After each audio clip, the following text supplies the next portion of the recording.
So let's start with Joe Burrow, number one pick, most likely Heisman Trophy winner. Kind of came out of nowhere given the way his career started. We ranked him as a 3-star, 5.7, lower than some other people.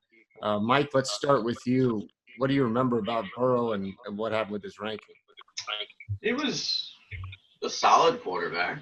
I mean, in person showings, I think we saw him once at a camp, and he was, a big kid, had an okay arm, but really not refined at all.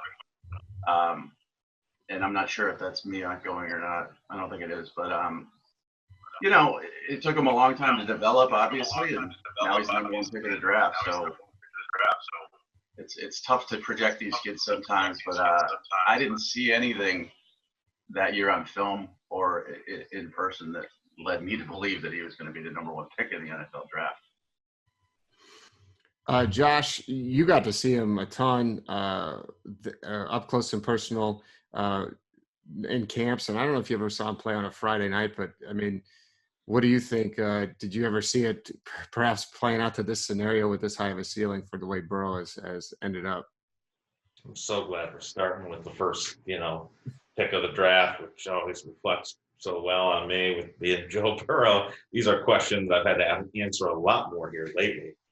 He was a guy, and for all those people who say you got to go to a Rivals camp to get a rating from Rivals, he went to a Rivals camp.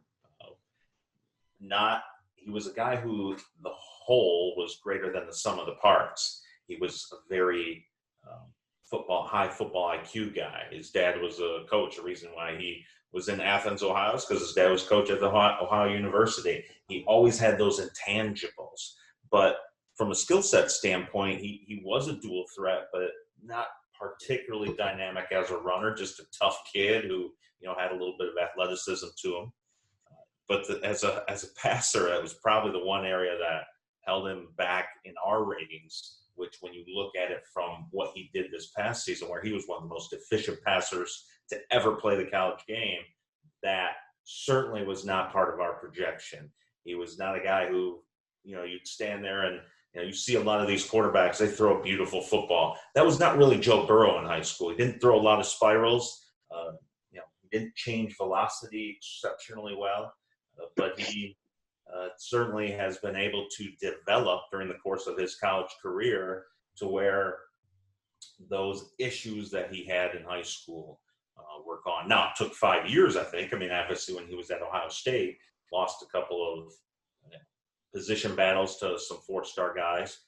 But no doubt in that, he was a clear-cut Heisman Trophy winner. I think, rightly the clear-cut number one pick in this draft.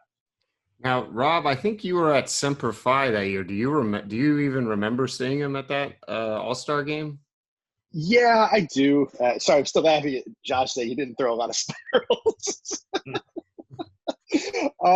I do, vaguely. For whatever reason, I remember Michael McGlinchey from that game more than I do Burrow. I think they were both in the same game. I was – usually if you walk away from one of those events – and you don't really have a strong take, it means the guy didn't particularly strike you as good or awful. So I would say, I wasn't struck either way by him. I don't really remember much of the day-to-day from Burrow out there. All right. So, yeah, I mean, like Josh said, he went to Ohio State. He never really was in the mix there. I mean, I think Urban Meyer said he was. The one thing I wanted to talk about, Josh, with you real quick before we wrap up on Burrow, there's talk of how bad he wanted to go to Nebraska. We know his dad was an assistant there. Is that overblown? Did Nebraska really tell him, we don't want you, like people often say, especially given his, he went to the portal and he didn't end up in Nebraska again. What's your take on that? I think it's embellished a little bit, or people look at, they want to use that as a negative on Nebraska, but no, there's some truth to it. It's probably not as in the time. I never got the sense from him that he was, Nebraska was heads and tails where he had to go. If that option became available, it was an automatic commitment. So I think a little bit of it is embellished, but there's definitely some truth, some kernels of truth there with Nebraska just didn't see him as a fit for what they were looking to do.